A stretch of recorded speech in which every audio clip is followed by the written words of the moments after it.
Outside, in the gathering darkness, the family dog starts barking its head off. Something is out there, and in a few moments, this quiet farmhouse is going to become a battlefield. For the next 4 hours, the family will be locked in a terrifying fight for their lives against small, shiny creatures with claws and huge glowing eyes that seem to be completely immune to bullets.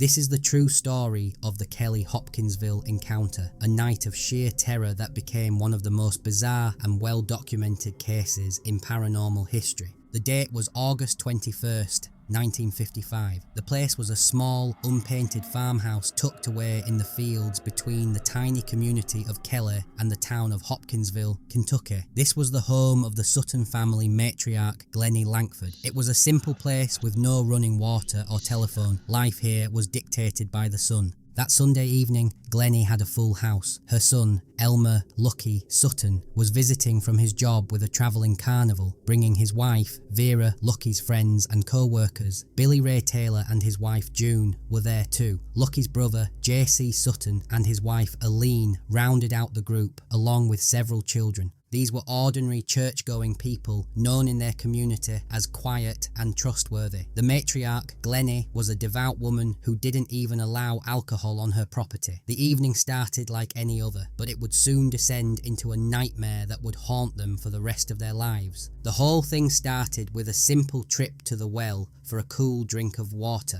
Around 7 p.m, Billy Ray Taylor stepped outside and saw something that made him stop in his tracks. A bright silvery object shaped like an egg was streaking silently across the sky. He said it had an exhaust that glowed with all the colours of the rainbow. He watched it fly over the house, stop on a dime, and then drop out of sight into a gully about a quarter-mile away. He raced back inside, excited and a little spooked, to tell everyone what he'd seen, but the family just laughed. They teased him, saying he must have just seen a shooting star. After all, this was 1955. Flying saucers were the stuff of comic books, not something that happened in your own backyard. A little embarrassed, Billy Ray dropped it, but as the last of the daylight faded, the peace was shattered by the sound of the family dog barking furiously, as if facing down its worst enemy. The real horror was just getting started. Around 8 p.m, the dog's frantic barking sent Lucky Sutton and Billy Ray Taylor back outside, this time with shotguns in hand, a pretty standard precaution for a dark night in the country.